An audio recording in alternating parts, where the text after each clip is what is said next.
اعوذ باللہ السمیع العلیم من الشیطان الرجیم بسم اللہ الرحمن الرحیم السلام علیکم ورحمۃ اللہ وبرکاتہ۔ جی تو پیارے بچوں، آج انشاءاللہ الرحمن ہم سورۃ القلم پڑھیں گے۔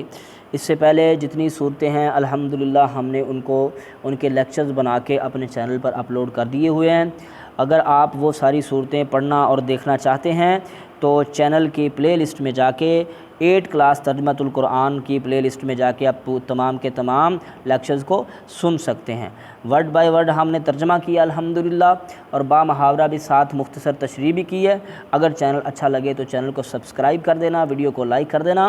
چلتے ہیں سبق کی جانب۔ سورۃ القلم۔ سورۃ القلم مکی صورت ہے، اس میں 52 آیات ہیں، ٹھیک ہے جی۔ پچھلی جو صورت ہم نے پڑھی تھی سورہ ملک، اس میں 30 آیات تھی، اس میں 52 آیات ہیں۔ تعارف، اس صورت کی پہلی آیت میں قلم کی قسم کھائی گئی ہے، اس لیے صورت کا نام سورۃ القلم ہے، ٹھیک ہے جی۔ یہ سوال ضرور آتا ہے کہ صورت کا نام یہ کیوں ہے، ٹھیک ہے جی۔ سورۃ القلم کا مرکزی موضوع حضرت محمد خاتم النبیین صلی اللہ علیہ وسلم کی صداقت اور دشمنوں کے انجام کا بیان ہے۔ یہ 2 سوال دوسرا بھی آئے گا کہ مرکزی مضمون کون سا ہے۔ آگے چلتے ہیں مضامین، ٹھیک ہے، وہ تو خاص مضمون تھا، اب دیگر مضامین اس صورت میں کون کون سے ہیں وہ بھی ہیں۔ سورۃ القلم کے شروع میں قلم کی قسم ذکر فرما کر علم کی فضیلت کی طرف اشارہ کیا گیا ہے۔ حضرت محمد خاتم النبیین علیہ السلام کو حق پر ڈٹے رہنے کی تلقین فرمائی گئی ہے۔ حضرت محمد خاتم النبیین صلی اللہ علیہ وسلم کو جھٹلانے اور آپ کی شان میں گستاخی کرنے والے لوگوں کا نہایت برا کردار بیان کیا گیا ہے۔ اللہ تعالیٰ نے اپنے محبوب خاتم النبیین علیہ السلام کی طرف سے خود جواب دیا ہے۔ مکہ مکرمہ کے مشرک سردار آپ صلی اللہ علیہ وسلم کو دین کی تبلیغ سے روکنا چاہتے تھے۔ اس صورت میں ان سرداروں کی برائیاں بیان کی گئی ہیں اور بتلایا گیا ہے کہ جن لوگوں نے ایسی برائیاں موجود ہوں ان میں بھلائی کی توقع نہیں رکھنی چاہیے۔ جو لوگ بھی ایسے کرداروں کے پیچھے چلیں گے ذلیل اور رسوا ہوں گے، ٹھیک ہے۔ اس صورت میں باغ والوں کا واقعہ بیان کیا گیا ہے، جنہوں نے کنجوسی کی تو اللہ تعالیٰ نے ان کا باغ تباہ کر دیا۔ ان لوگوں کے لیے آخرت کے انجام کا بیان ہے، ٹھیک ہے جی۔ آگے چلتے ہیں صورت کے آخر میں حضرت محمد خاتم النبیین علیہ السلام کی دل جوئی فرمائی گئی ہے اور آپ کو صبر کی تلقین فرمائی گئی ہے، ٹھیک ہے جی۔ آگے چلتے ہیں اس کے علمی اور عملی نکات۔ قلم، سیاہی اور کتاب علم کے حصول کا ذریعہ ہے، ہمیں ان کی عزت کرنی چاہیے۔ سورۃ القلم آیت نمبر 1۔ حضرت محمد رسول اللہ صلی اللہ علیہ وسلم اخلاق کے اعلیٰ ترین مرتبہ پر فائز ہیں۔ حضرت محمد خاتم النبیین علیہ السلام کی شان میں گستاخی اور آپ کی بے ادبی دنیا اور آخرت میں تباہی کر دیتی ہے۔ جی بالکل ٹھیک بات ہے، ٹھیک۔ آگے چلتے ہیں، ہمیں کسی کام کا ارادہ کرتے ہوئے انشاءاللہ کہنا ضروری ہے، چاہیے، ٹھیک ہے جی۔ آگے 5ویں بات، کنجوسی کی وجہ سے نعمت چھین لی جاتی ہے۔ ماشاءاللہ اب آ گئی ہماری سورۃ القلم، اب اس کو پڑھیں گے انشاءاللہ، بہت ہی مزہ آنے والا ہے۔ آپ نے غور سے توجہ سے پڑھنا ہے۔ 2 اس کے رکوع ہیں، 52 اس کی آیات ہیں، سورۃ مکی ہے۔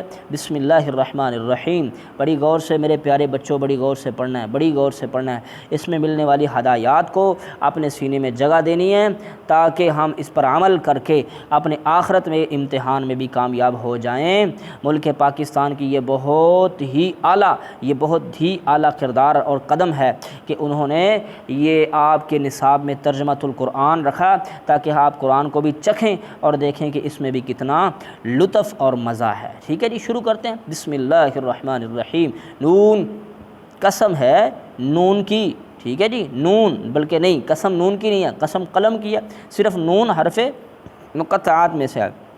والقلم، قسم ہے قلم کی، وما یسطرون، اور جو لکھتے ہیں، ٹھیک ہے جی۔ لکھنے والے کون ہیں؟ فرشتے۔ ما انت بنعمت ربک بمجنون، نہیں ہیں آپ اپنے رب کی نعمت سے مجنون، اپنے رب کے فضل سے مجنون نہیں ہیں۔ وَإِنَّ لَكَ اچھا، یہ آیت اس کا کچھ پس منظر ہے، ویسے تو میں تمام آیات کے پس منظر کو بیان نہیں کرتا کیونکہ سبق لمبا ہو جانا ہے، لیکن اس کا بیان کرنا بہت ضروری ہے کہ مکے کے کفار نے جب نبی علیہ الصلوۃ والسلام نے اعلان کیا نبوت کا اور فرمایا کہ یہ تمہارے 360 رب کچھ نہیں کرتے، ایک ہی اللہ ہے، ایک ہی الہ اور ایک ہی مشکل کشا ہے، تو پھر انہوں نے کہا کہ نعوذ باللہ، یہ غاروں میں رہتا تھا، بازاروں میں رہتا تھا، غار میں بیٹھا رہتا ہے تنہا، لگتا ہے کوئی جن اثر کر گیا، نعوذ باللہ، مجنون مجنون ہے۔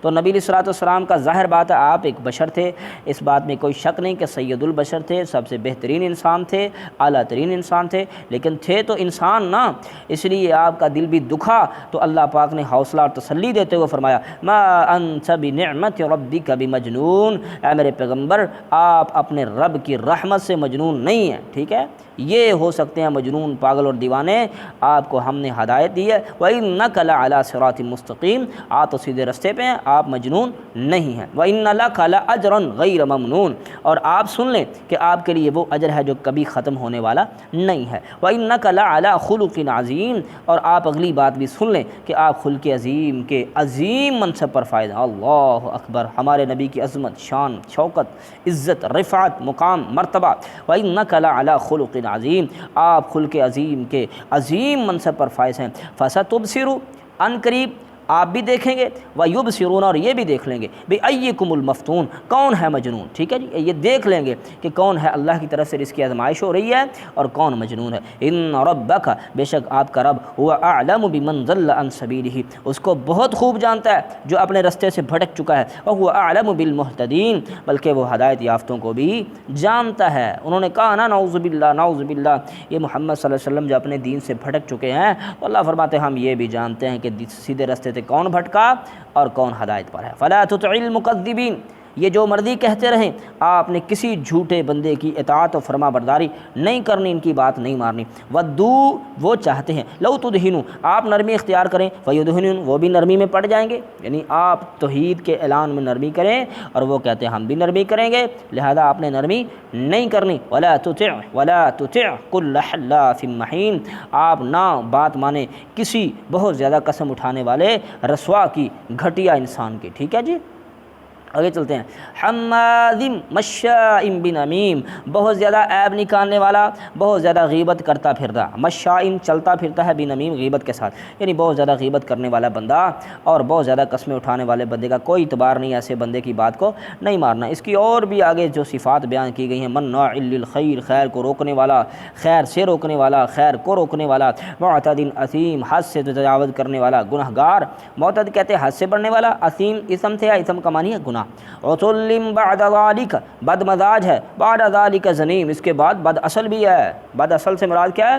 اس کا باپ بھی اصل نہیں ہے، ایسا بندہ جسے دوسرے لفظوں میں کہتے ہیں نا حرامی، ٹھیک ہے، عتل بعد ذالک، بد مزاج تو ہے ہی ہے لیکن بد اصل بھی ہے، ان کان ذا مال و بنین، اس وجہ سے وہ اکڑ رہا ہے، سرکشی کر رہا ہے کہ ہم نے اسے مال دیا اور بیٹے دیے، ذا مال و بنین، اور مال بیٹوں والا ہے، اذا تتلی علیہ آیاتنا، جب اس پر ہماری آیات پڑھی جاتی ہے تو قالا کہتا ہے اساطیر الاولین، یہ تو پہلے لوگوں کی نشانیاں ہیں، فسنسیبہ، ان قریب اللہ کہتے ہیں ہم داغ لگائیں گے، علی الخرطومی، اس کی ناک پر، ٹھیک ہے جی۔ یہ داغ لگانا مطلب کیا ہے کہ ہم اسے ایسا ذلیل کریں گے، قیامت کے دن بھی اس کی ناک سے، اس کی پیشانی سے نظر آئے گا کہ یہ بدبخت ہے۔ انا بلوناہم، بے شک ہم نے آزمائش میں ڈالا ان کو، کما بلونا اصحاب الجنہ، جس طرح ہم نے آزمائش میں ڈالا جنت والوں کو، جنت کا مطلب باغ ہے، اذ اقسموا، جب انہوں نے قسمیں کھائیں، کس بات کی قسمیں کھائیں، لیصرمنھا مصبحین، ہم ضرور برضرور صبح باغ کا پھل توڑ لیں گے، ولا یستثنون، لیکن انہوں نے انشاءاللہ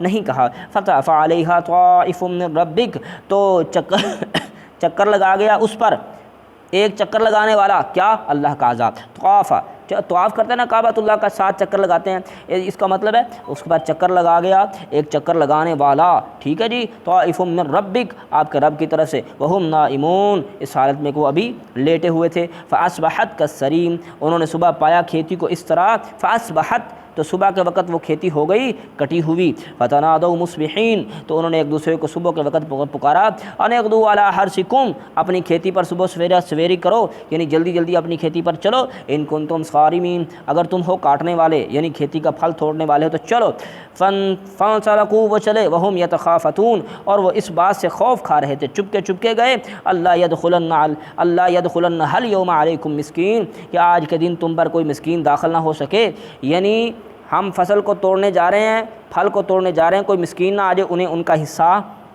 نہ دینا پڑے۔ وغدوا علی حرد قادرین، وغدوا اور وہ نکل پڑے علی حرد قادرین، اس بات کو سمجھتے ہوئے کہ وہ علی حرد روکنے والے ہیں، یعنی مسکینوں کو روکنے پر قادر ہیں۔ فلما رأوہا جب انہوں نے دیکھا کھیتی کو، اپنے باغ کو، قالوا انہوں نے کہا انا لضالون ہم تو راستہ بھول چکے ہیں۔ جب باغ کو دیکھا تباہ ہو چکا، انہوں نے کہا جی غلط راستے پہ آ گئے، یہ تو ہماری جگہ ہی نہیں ہے جہاں پہ ہم آئے۔ بل نحن محرومون بلکہ سب نے غور کے ساتھ کہا نہیں رستہ نہیں بھٹکے، بلکہ ہم تو محروم ہو گئے ہیں، ہم اپنی پکڑ اللہ کی پکڑ میں آ گئے ہیں۔ قال اوسطہم تو کہا ان کی نسبت سب سے جو بہتر تھا، اوسط ان کو پتہ درمیانہ بھی ہے، اور ان میں سے اوسطہم کا یہ بھی مطلب ہے جو نیک تھا، یہ کچھ سمجھدار تھا۔ اس نے کہا الم اقل لکم کیا میں نے تمہیں کہا نہیں تھا، لولا تسبحون تم کیوں نہیں اللہ کی تسبیح بیان کر رہے؟ قالوا انہوں نے کہا سبحان ربنا اب کہا ہے ہمارا رب پاک ہے، اب کہنے کا کیا فائدہ، انا کنا ظالمین اور پھر یہ بھی ساتھ کہا کہ ہم ظالم ہیں۔ پیارے طلباء یہ بھی بڑی اچھی بات ہے